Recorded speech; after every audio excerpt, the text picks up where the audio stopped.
You are now listening to WSN, Wolf Sports Network, live from the University of West Georgia in Carrollton, now an Odyssey station.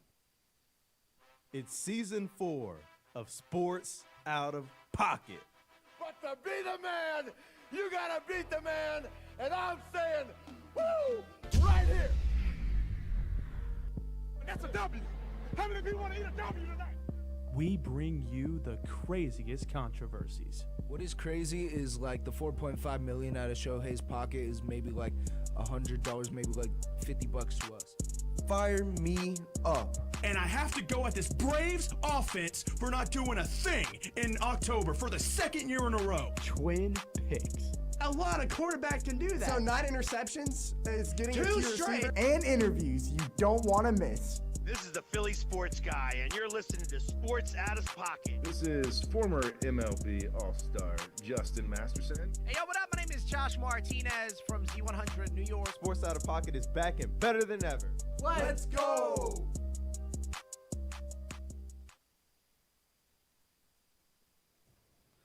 Greetings, everybody. Welcome back to another episode of Sports Out of Pocket. Now, I know what you want. Hey, greetings is not the word that Sean would be worried about. Because for those who are looking at the camera That right was now, incredible. Oh look, my God. Greetings, look, everybody.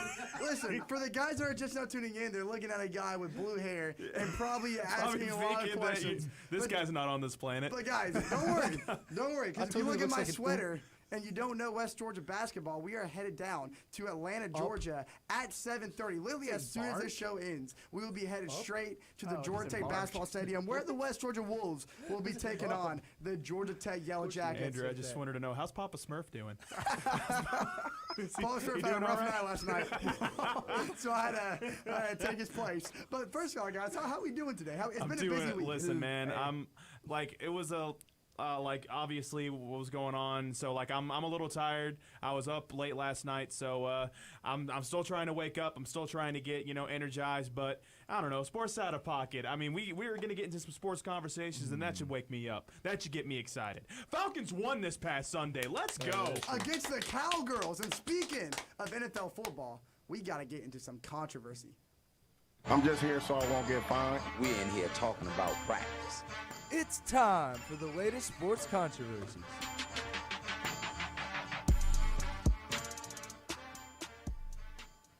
All right, guys. Now, if you didn't see what Steven just did there, he was imitating something that a former NFL player for Jackson's beloved Philadelphia Eagles did when he traveled down to Penn State to watch that epic Penn State and OSU game, because he was a special guest on College Game Day. So, of course, he was going to go to the game. Of course, he was going to drink him a little cold ones. Of course, he was going to leave the stadium a little bit tipsy, And, of course, Penn State lost, so you got to factor all that in. But, Chase, what am I talking about? Why is all that factoring into Jason Kelsey, and why is he under investigation by the Penn State University police station? Well, so, again, Ohio State, Penn State, what a banger, by the way. If y'all don't catch that game, y'all missed an incredible. Oh, it was a great game. It was a little disappointing offensively from Penn State. But It was a defensive game. I love a defensive game, but that's besides the point. It's what happened outside the stadium that caused some major controversy, and it's because as Jason Kelsey, who was in attendance, was walking into the stadium, a fan was heckling him on the way, and Jason Kelsey was fine. He wasn't acknowledging the fan until he said one thing about his brother. You cannot repeat. I'm not going to repeat. He said, "Hey Kelsey, how does it feel that your brother is a blank? If you want to know what he said, look it up. For dating Taylor Swift." Well, that just set Travis Kelsey Oh, off and he didn't the say charts. dating. It was something else. But again, we're not going to go Yeah. into that. I'm keeping it PG. Okay. But rightly so. Travis Kelsey. Jason Kelsey got mad, rightly so, because he put his brother's name in his mouth, said a slur at him, and so he ran over to the fan, grabbed his phone, threw it on the ground, and repeated the slur. Now, later on his podcast, Jason Kelsey opened up about the situation. Right. You know, he apologized for it on Monday Night Football, but then on his podcast went in a little more detail and said the reason he apologized was not necessarily for, I guess, slamming the phone, but it was because repeating the slur back to him, insulating the situation, and now it's on video for millions and millions to see. He said, I hated that I didn't just keep my mouth shut, turn the other cheek, and not acknowledge it, because I gave the fan the time of his day, and now it's on millions of people to see. Kelsey, and I spreaded hate with hate, or I fought hate with hate. Right. And he said, but then Travis responded to such when he said, no, like, you shouldn't be sorry. Like, you were defending your family. There's nothing wrong with that. So whether you think Jason did the right thing or not, the point is, it's one thing to heckle a player, but when you bring their family up, that's just a completely different situation. I don't think Jason Kelsey did anything. No, wrong. I agree with you there. I was gonna say something before we pass on to Steven. Well, okay, but yeah, go for it, Jackson. I was gonna say, good thing that Jason Kelsey is not playing, because this reminds me of the Jaron Duran situation. Ooh. And you remember what happened with Jaron Duran. That's actually a good It's the same situation that happened with Jaron Duran. But Steven, you want to give your thoughts on this? Yeah, I just, first off, before we get into anything, I just want to give a round of applause to Jason Kelsey. Yeah, absolutely. Now, for some things, look, at the end of the day, if you're going to be coming up to an athlete that is of Jason Kelsey's caliber, a guy that's, he's been in the league with some of the best, and he's had to sit there and put up with a lot of, big boys over the years. Ooh. So he knows how to sit there and, calm a situation, and all he did was just calmly take the guy's phone out of his hands and smash it into a billion pieces. It's something that, listen, you're gonna come up to him and film him in the face, and you don't expect him to react. It's just in a time. I understand, hindsight's 20/20. You want to just sit there and not give the fan the time of the day, not give a person that's spreading hate and fight it with more hate. But I mean, at the end of the day, you're gonna sit there and tell a slur about somebody that he loves. That's his brother. That's his brother. That's his little brother, and Big Brother kind of took over in that moment. Big Brother was just like, Jason Kelsey, from what I can tell about all of his career things, he's always fought for Travis. Yeah. And everything that he's done in life, like when the whole thing about Travis and Taylor took over, Jason's defended Travis in every single bit of it. So he's been Big Brother this entire time. Well, it dates back to the college days, back when Jason is really the main reason that Travis Kelsey even got into football in the first place. And I do want to say, before I pass to you, Jackson, real quick, yes, he was in the right for sticking up for his family, but where he did go wrong was repeating the slur. Because that's a word, again, we're not going to say it, but that's a word that you can't be thrown around. No. It doesn't matter what the situation is. Yeah. But aside from that, Jason Kelsey, we applaud smashing the phone is something that was in the right. Yes. Because at the end of the day, listen, I understand. At the end of the day, you probably just want him to just continue to just go on his day, get into the stadium, and just not give that person any time of the day. But instincts took over, and unfortunately, he said the word back to him, and that's where he's speaking in the of wrong. instincts, Jackson, what's going on with Grayson Allen? Speaking of instincts, I am a big fan of Grayson Allen. He's a big reason I love watching basketball. I hate that guy. I know y'all don't like him because y'all are Florida State fans. ACC rivalry. That's not the only reason. So everybody who doesn't watch basketball, Grayson Allen is known for his flagrant fouls for being a dirty player. In the recent game, I believe it was against the 76ers. It was 76ers to Magic. I forgot which one. But a guy was going up to attempt to dunk, right? Mm-hmm. Fakes out Grayson Allen. Acts like he's going to dunk. Holds the ball right here. Grayson Allen goes to jump to block the dunk. Ends up kneeing the guy in the back of the neck. It was like a UFC. And gets caught. It was a UFC move. It was a UFC move, and it was called a flagrant foul on Grayson Allen. No, I know y'all don't like Grayson Allen. Y'all have some bad history with the guy. Absolutely. But did y'all see that clip? I did. And do you think it was a flagrant foul? And it 100% was a flagrant foul because it's one thing to try and make a ball in the play, but when you don't even make contact with the ball and you UFC knee a guy in the back to make a play. I don't think that was on purpose, dude. It doesn't matter if it's on purpose. Flagrant fouls are not about on purpose. It's about obstructing the play with non-contact. It reminds me, I'm sorry, real quick, it reminds me of this is years ago, I'm sorry, that tells you how much I've not paid attention to basketball in the last few years. Al Horford, years ago, got thrown out of a basketball game because he dropped an elbow on what's his name? Tiago Cephalosha? That's not Cephalosha. Oh, you talking about when he was playing for the Hawks? When he was playing for the Green Hawks and he was playing against the Cavaliers in the Eastern Conference Finals. Steven Adams. But Al Horford, he was trying to fight for the ball, ended up making contact with his elbow, and because they reviewed it, because you made contact and it didn't make any contact with the basketball, he got thrown out of the game. Whether you think it's cash or trash, we got some more cash and trash we got to jump right on into. Fantasy Listen to me football. now. Kirk Cousins is more valuable in fantasy than Jalen Hurts. What are you talking about? You are dead wrong. It's time for some fantasy football. All right, guys, listen. Nobody's perfect, okay? We usually do cash or trash before fantasy football. Listen. Excuse me, hate it if you want. Hopefully you're staying tuned in though, because we got a lot to talk about when it comes to fantasy football. Now, if you're wondering why Jackson's giggling like that, aside from the fact that he always giggles like that, it's because his team is still on. And yes, I'm gonna reveal it, Jackson. I'm gonna reveal it. Okay, dadgummit, you don't have to be the one that tells everybody that you're undefeated, because everybody knows that you you're are still undefeated. Can I say my 9-0? I wanted to say my 3 words, and you just ruined it, man. The little heckle that you did at the start of the segment told everybody what they need to know. But before we get into you, Jackson, because you do take the cake when it comes to fantasy football, you take a lot of emphasis in this past week because you are undefeated, and there's just a lot to get into with your matchup. But I actually want to start off with what took place in my matchup against my right-hand man, I don't want to talk about Steven it. We don't have to. We Hey, can move on. hey, it's okay. You don't have to talk about it because I will. Great. That's insane. If you take a look at the matchup, okay, now, I got to admit, it was very, very close heading into Monday Night Football. Now, I say very close. I was up by 16, but he did have Kareem Hunt playing for the Kansas City Chiefs, and he had the Chiefs kicker, I believe. Sorry, Tampa Bay's kicker, Chase McLaughlin. But I have DeAndre Hopkins. Now, before DeAndre Hopkins went into their Monday Night Football game, he hasn't really had a lot of time to build that chemistry with Patrick Mahomes.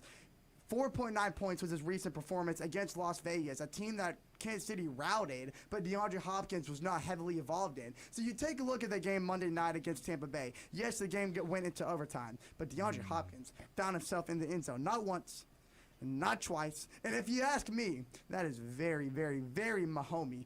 And it did me well in fantasy football because you take into consideration what Kareem Hunt did on the field. Though he was productive, because 18.7 points is the performance that you needed from him. But what really took it away was what DeAndre Hopkins did on the field. And I hate it for you, Steven, because it's one of those tough situations that my team was very depleted going into the week without Stephon Diggs and without Chris Godwin. So looking into the matchup for face value, it kind of felt like you were going to take it. But as fantasy football works, as we all know, it doesn't go that way. I've got one thing to say about our matchup, and then I'll just go ahead and move it along to Chase and Jackson. He said my name first. Michael Pittman is never anybody that has Michael Pittman on their squad. I Never have start him in this my man other league, again. dude. Never start this man on. Put this man on the bench and keep him there. I don't know what is going on. It feels like Josh Downs is getting more targets. Pierce is getting more targets. Adonai Mitchell isn't even getting that much production right now. It doesn't matter who is the quarterback for the Colts.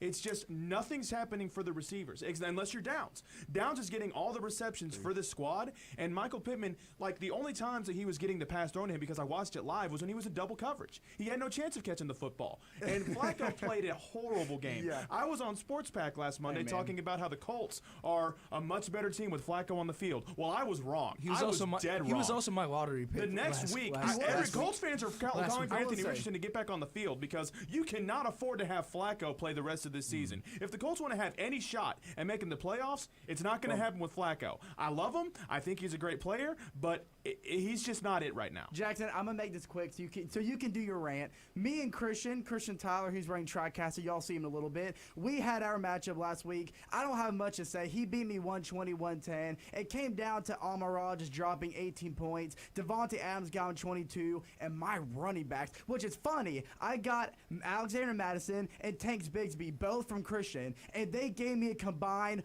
5 points in total, and I made that trade because I desperately needed running backs, and even still with that trade, my running backs are doing nothing. So that being said, expect for next episode me talking about another trade I made because the trade deadline's coming up, and I need to make some moves, y'all. Also, Kyle Pitts gave me 2 points. What can I say? The unicorn got targeted 2 times, but Jackson, please spare us. Please spare us. You want to go ahead and end this segment? Hold on. Let's end it early. Before we wrap up this segment, Steven, I loved how you brought up Joe Flacco, right? Yeah. Who did Joe Flacco and the Colts play against? Who did they play against? Purple people eaters.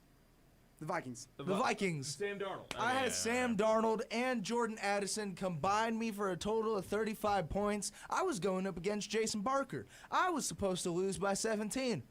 But who prevailed as always? Prevailed as always. Jackson, you prevailed. Nico Suave.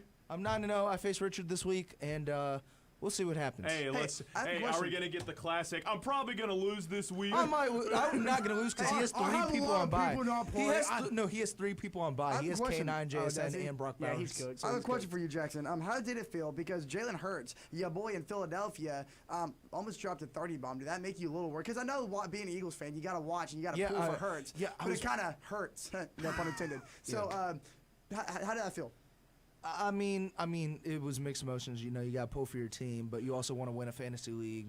You know, we'll see what happens. We can talk about this. I know it doesn't have like fantasy related, but dude, Saquon Barkley's back. Reverse hurdle? Gosh, what was that, man? I've never seen that in my life. I'm glad you said it. Did y'all see like the sidelines reaction to his hurdle? They all just stood up and they turned around, hands on their head. I mean, dude, that was is your insane. saving grace this week. was. Saquon Barkley Yeah. had an And incredible Saquon, game I also again. have Saquon, so Hey, we'll see. and you know what he did? He pumped those boys in a hurricane. Speaking of hurricanes, let's throw it over to Luke Combs for a quick song break, and we'll be right back for Cash or Trash. This is former MLB All-Star Justin Masterson, and you're listening to Sports Out of Pocket on Wolf Sports Network.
Hey, what is up, everybody?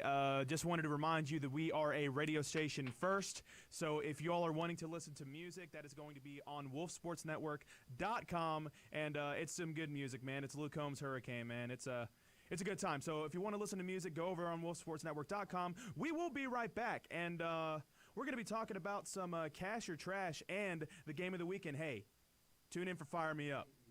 Fire Me Up. And also we have a WIT debut. It's Michael. And, yeah, you're not going to want to tune in because it's the first time. We got to give him some love.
A new voice is in the airwaves on Sports Pack and is bringing some interesting takes.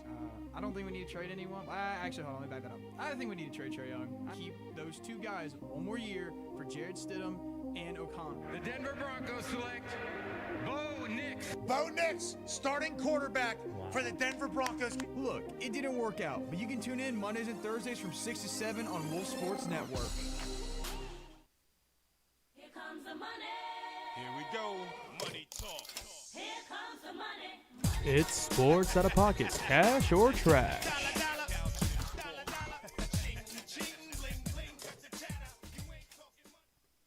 Everybody, hope you enjoyed that song break. Great song by Luke Combs. We got some catch or trash to get into, but before we do it, you might notice that Steven and Jackson are not with us right now. That is a rarity. I think it's the first time it has ever happened.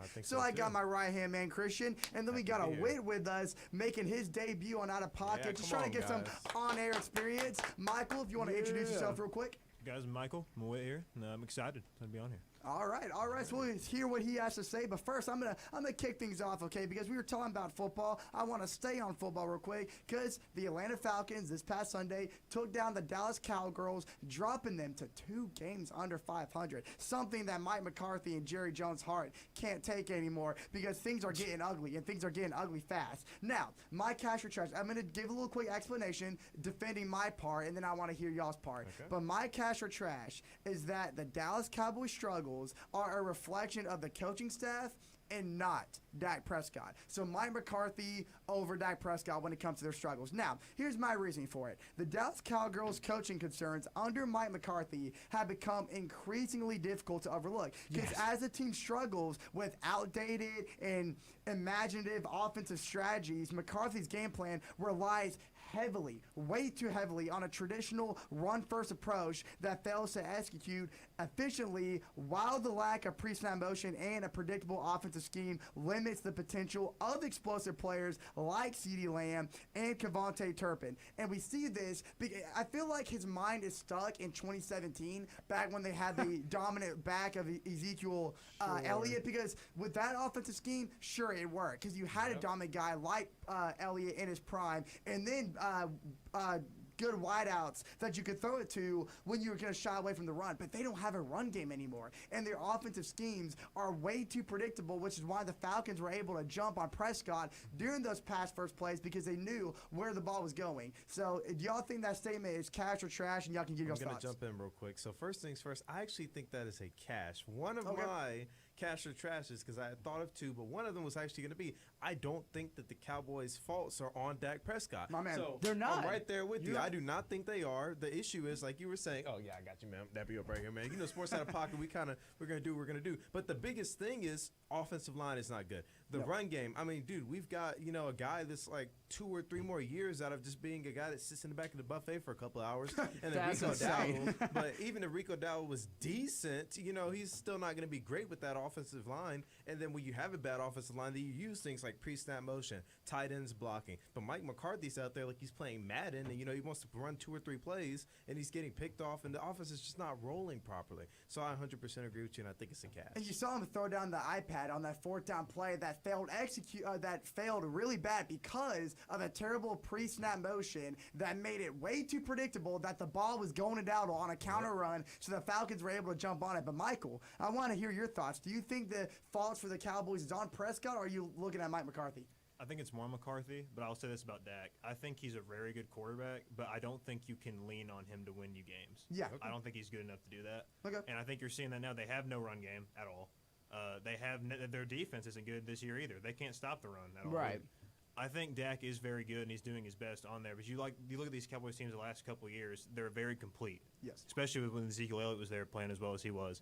I think, like, with Dak, he's very, very good. Like I said, I just don't think he's one of those, Lamar Jackson, Josh Allen, Mahomes. You can't lean on him to win you a game by himself. I think that's why Kirk Cousins here in Atlanta is doing so well, is because he's got a team playing around him and playing really well together, and that helps him be better. That's very true. So, Chase, I'll actually use his explanation to throw to you real quick. So, and given that, you can say catch or trash first, but who do you think goes first? Do you think Dak Prescott leaves, or do you think Mike McCarthy goes first?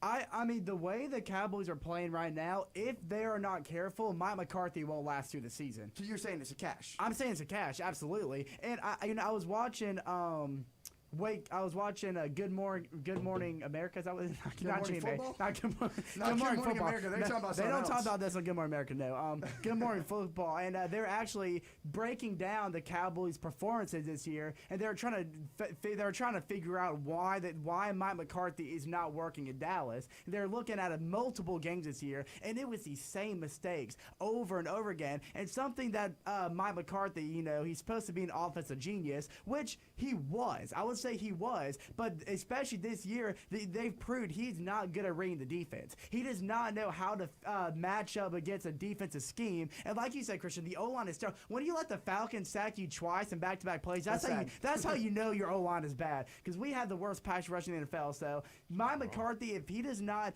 get in the film room and figure out how to counter these defenses on a week-by-week basis, he won't make it through the season. Well, you even saw Dak mouth the words on the sideline. We're trash. We you're suck. right. I was being PG. But, shying away from the NFL, let's transition to college football, because yesterday, along with the election and all the other craziness that was going on, we had the first ever official 12-team college football playoff rankings get released. And I think, Chase, you want to talk about those Boise State Broncos. What is your cash or trash?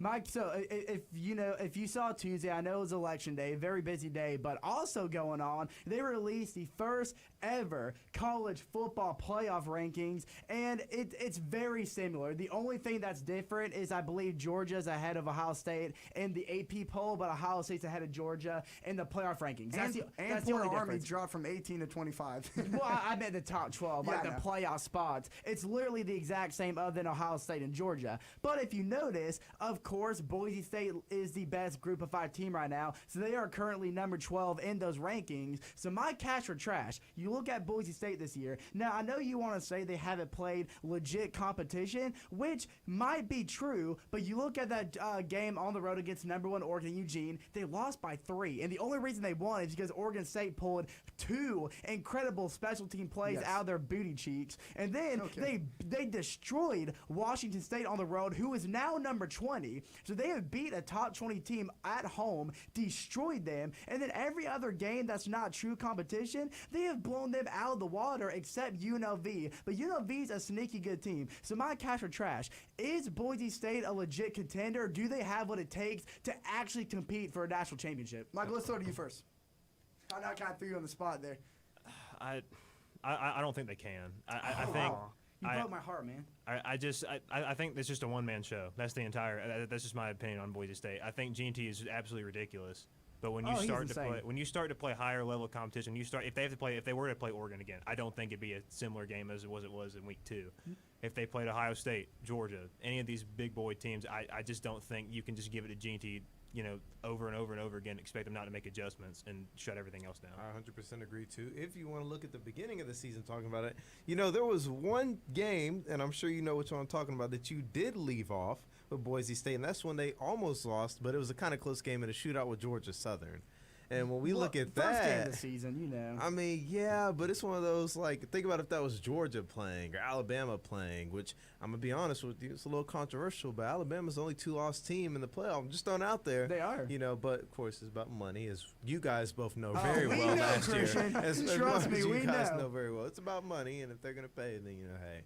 But, yeah, I don't know, man. With Georgia Southern, I think that they can. I think their biggest asset right now is that they can upset somebody who won't be paying attention and who will come in and think it's going to be easy win. And that's what I think is their gift, but I don't see them making it far at all, unfortunately. So, just so we're clear, both you and Michael, you are both trashing that statement. We're going to have to trash it. I'm sorry. All right, so, Chase, let me give you my thoughts on this, because it's a very conflicting topic, because they have Ashton Jonty, or a.k.a. Michael Myers, in the backfield. And I kind of feel like, just like Michael referred to, it's a one-man show. I think Boise State, in a way, shows a lot of similarities to the Miami Hurricanes, who are sitting at number 4 right now. Take away Cam Ward, I don't think they're even half as good as they are right now. And I believe that Miami, if they faced anybody else in that top 10, it would result in a loss. And I kind of feel the same way about Boise State. Take away Ashton Jonty, takes away half of their team's production. And just even with him on the field, put him against any other top 10 team, I think Boise State does fall in the trenches. And, just like they do refer him to Michael Myers, and, you look at all the Halloween franchise movies, Michael Myers always comes back. He always survives hit after hit. But just like the franchise, Halloween has to end. And it will end for Boise State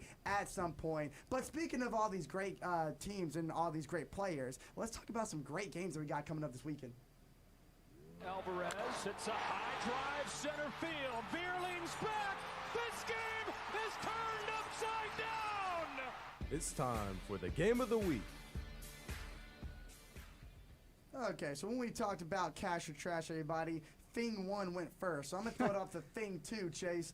Do you have the game of the week? Don't throw it to me first. Christian, do you want to start us off? I can, but question for you real quick, because I want to piggyback on what you said last time. I know we're just extending segments. Oh, okay. Just quick question. So was that your reason why they wouldn't make it, or why they would? It's because it's based on one person. I trash it. Okay. I think Boise State's not up to the they're not up to the level, aside from maybe Miami, of the rest of the top 12 teams that are going to be in the playoffs. I'm just curious. I'm just curious. Then you guys might hate me, so don't jump over the table. But would you guys be mad if somebody used the same reasoning for you guys last year?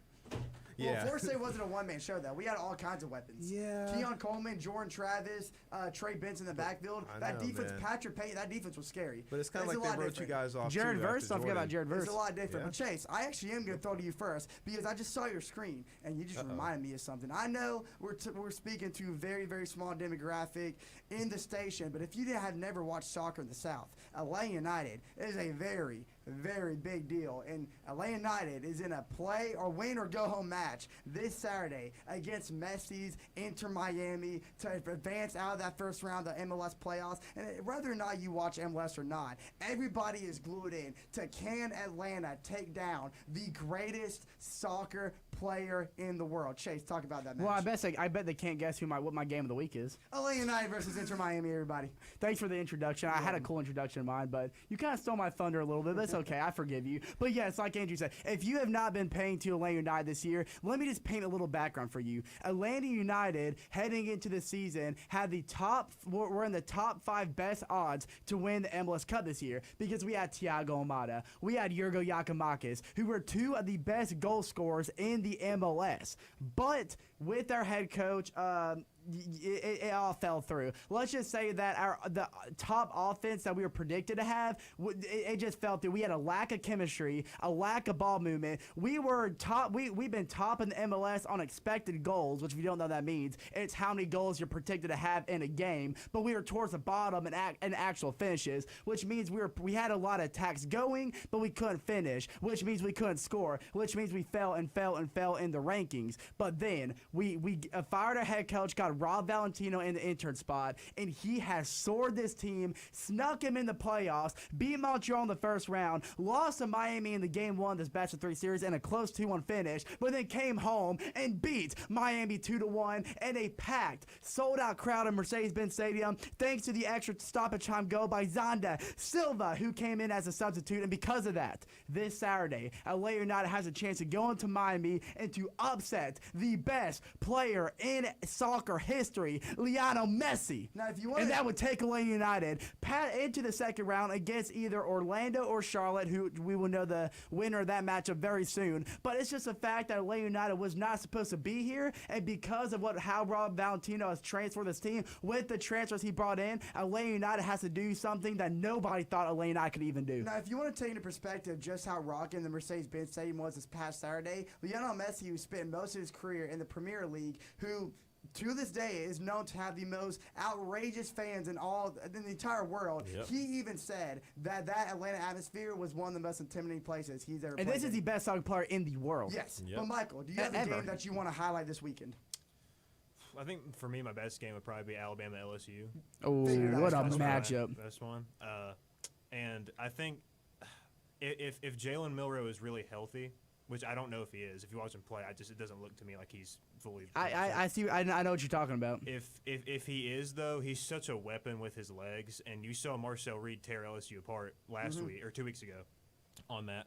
and Alabama runs the ball. They ran the ball very well 2 weeks ago against Missouri. So I think if he's 100% healthy, I think Alabama can go in there and get it done. If not, I just don't see a way they go into Death Valley at night and get a win. And look, that game is very, very pivotal to both Alabama and LSU, not in terms of just the SEC race, but in terms of if they're going to get to the playoffs or not. Because let's be honest, if Alabama goes down in Death Valley this Saturday, that 3-loss team, regardless if they win out, has a very high probability of missing the playoffs. Their playoff percentage drops, I think, to 32% with the loss in Death Valley. But I'm actually going to talk about a game real quick that to me is also a very, very pivotal race, not mainly for them Georgia Bulldogs, but more so those Ole Miss Rebels, because they are in win-out mode if they want a chance in that 12-team playoff spot. Now, surprisingly to me, the expanded college football playoff has actually made their regular season even more thrilling, mainly because in a 4-team spot, this Ole Miss team would already be out the window. Right. But because it's a 12-team format, it gives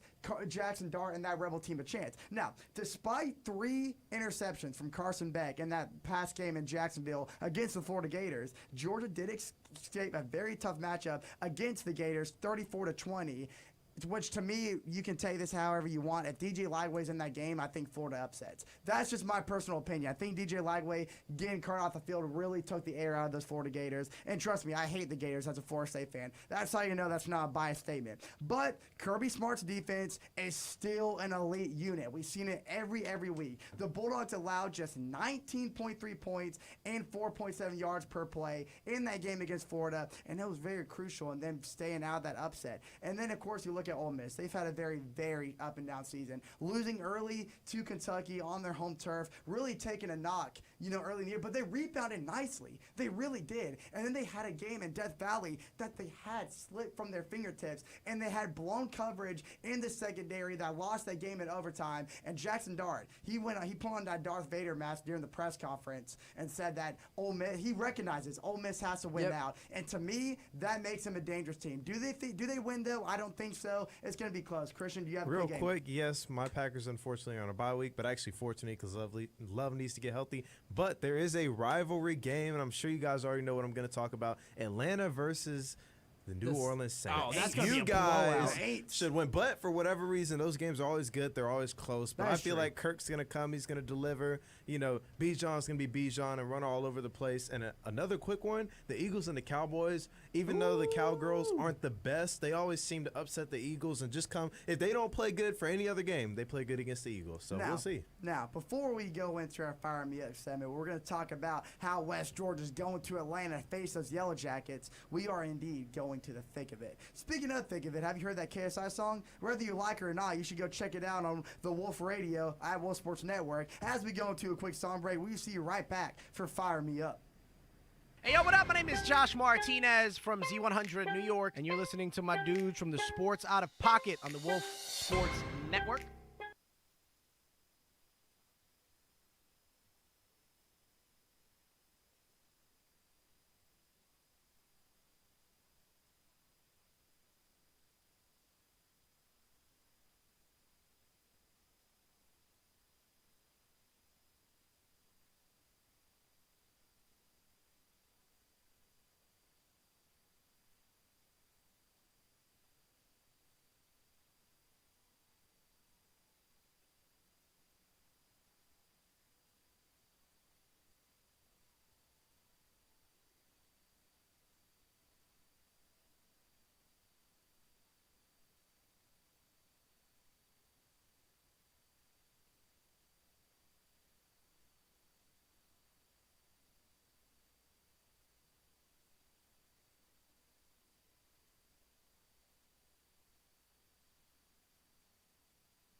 Because this isn't not the the end. end. No, it's not the end at all. It's just the beginning. And this is just the beginning of Triple Threat, taking it live on the airways. So get ready to hear our takes. Pimento cheese sucks. And debates and much more. In college, what made Johnny Manziel so electrifying, how he got those big plays, was he would snap the ball, wait for the play to break down, and then make the play. So catch us live on Fridays at 11, only on Wolf Sports Network. I am having a very bad day. I am in no mood. This is one of the worst days that I've had in a long time. Fire me up. Okay, I know I gave permission from the host to start this one off. There is a reason, ladies and gentlemen, why Andrew is dressed like a Smurf and why Chase is dressed like Anger from Inside Out. It is because tonight, West Georgia is going to Georgia Tech, and we already got a taste of West Georgia in the D1 at Mississippi State. We got killed. But we were expecting that. But tonight, Georgia Tech, y'all are on upset alert. Because Georgia Tech, I'll be honest with you, not looking too good this year. West Georgia has a chance to pull off an incredible victory. Probably the best victory in West Georgia history tonight if we can pull this off. So, I got one thing to say. Hey, how about them Wolves? Hey, how about them Wolves? Hey, how about them Wolves? All right. Yeah. Hey, tonight it's gonna be an incredible night. We're all gonna be cheering. We're all gonna go there, and obviously, come on, look at the Twins. They're gonna be going insane. I better be on How- ESPN, how man. Can we not? Just like Steven said, West Georgia got that early taste of that D1. Whoa. Yes. Whoa. Sorry, guys. Anyways, but yeah, now we're going out to Atlanta to face a Yellow Jacket team. You compare them to the Mississippi State Bulldogs of the SEC. To me, they are the weaker link. West Georgia, because they got that atmosphere out of the way, they're locked into what it takes to compete at the Division I level. And now they're going to take all their mistakes and what they've learned in Mississippi, take it down to Metro Atlanta, and we will be there. We'll be rowdy and proud. But Jackson, what are you expecting from the Wolves? Because it's kind of hard to come up with thoughts after just one game. As y'all know, I'm not a big college football guy, but when it comes to Good thing to college say basketball, baby, Sorry. that's what it is. I think one of the biggest problems, unfortunately, with this West Georgia Wolves basketball team is it comes to size. It comes to size. Okay. So Mississippi State, their average height for their bigs was like 6'11". I'm pretty sure our tallest guy, 6'11's like 6'11", 6'11", 7 foot. Our tallest guy is like 6'9". But shout out to Colton Griffin, who we had early on this season. Yes. He balled out. Tamari Relaford also balled out, dropping like 16 or 18 points against Mississippi State. But again, we had that taste of that D1. Pause. But going against Georgia Tech tonight, I was looking at it. They have a transfer from, I believe, Cincinnati, who averaged like Cincinnati. Who averaged like, I could be wrong about that. Don't call me about that. But they had a transfer who averaged like 17, 18 points per game last season. Well, and I have one thing to say. I have been stung by a Yellow Jacket before, and it feels like nothing, baby. That sting ain't nothing. I don't know what you're talking about. Yellow Jackets hurt, man. Those suck. My dad's allergic to Yellow Jacket. It could quite literally. Shout out Stacey Jefferson. But yeah, y'all get the point. But listen, here's the deal. Watching that Mississippi State game, yes, that first half was exciting, but we talked about it while watching the game. One thing that killed the Wolves the most was there was a lack of off-ball movement. On the offensive side of the ball, we had a problem moving around the point guard, creating spacing, and we couldn't find an open shot, which caused us driving in and throwing up a tough layup. We have got to spread the ball around more. We need more off-ball movement. That's something that I'm sure has been preached prior to this game. But we'll go into Atlanta. We are ready because a wolf bite is way more deadly all than the a members tiny. of Sports Pack. Well, most of the members of Sports Pack, all the members of Triple Threat, and all the members of Sports Out of Pocket.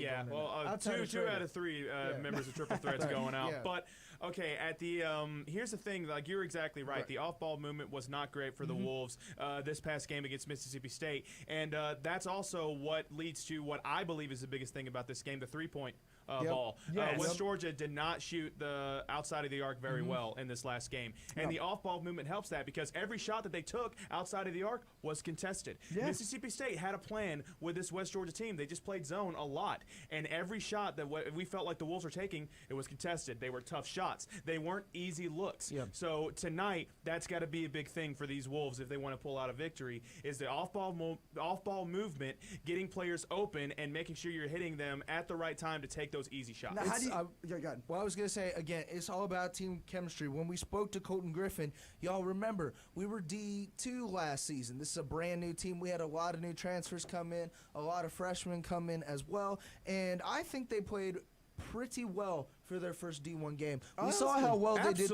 Yeah, we saw how well we did in the first half, dropping like 40, and it was like, dude. Well, here's the thing. I felt so proud of the Wolves and how they performed in that first half because look, it started off bad. Yeah. And we were down. We were at one point. What were we down? Like 22-7. Yeah. We In the came first half. all the way back in that first half, and we were only down by 5 at one point. By 1 point, at 1 point, the game was a 1 point game. 1 point game. Obviously, Mississippi, they were able to create some separation at the end of it. We were down by 11 at halftime, but just the fight that we shown in that first half, and then the second half came across, and then Mississippi State just took over. That's when we started watching football. I was so proud of the way that they fought, because in this game, I mean, they were having Mississippi State just absolutely destroy us, and like we competed. We competed in that first half. If we can get that same type of energy throughout this entire game against the Yellow Jackets, we might see an upset tonight. Now, you talked about it. Wolves not getting a lot of open shots, and a lot of the threes that we had to spew out was contested coverage. But how do you fix that problem?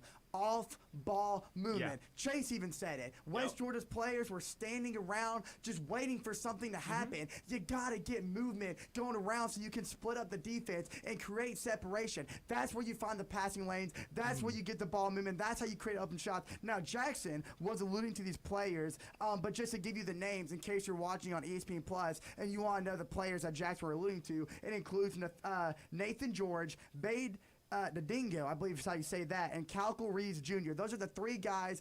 One of those is a transfer. Two of those are returning players for Georgia Tech.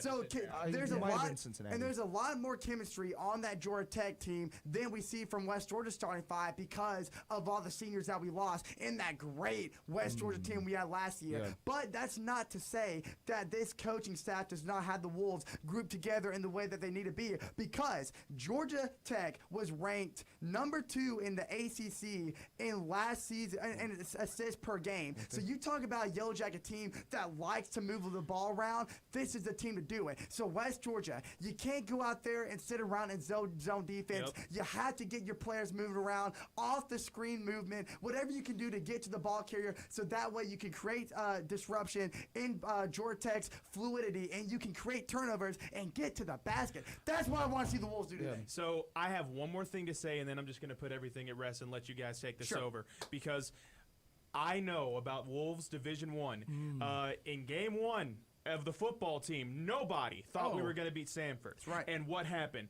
The Wolves pulled off an incredible victory. And as of right now, one of the best victories I have seen since I've attended the University of West Georgia. Oh, absolutely. Tonight, this basketball team has a chance to do it again. And if they can find that magic that we saw in the first half of the Mississippi State game, they can do it tonight. I have full faith in Colton Griffin. I have a full faith in this basketball team to pull off this victory tonight. So let's go ahead. They're not going to be the ones stinging us. We're going to be the ones taking a bite out of them. And listen, this is a road game. But No.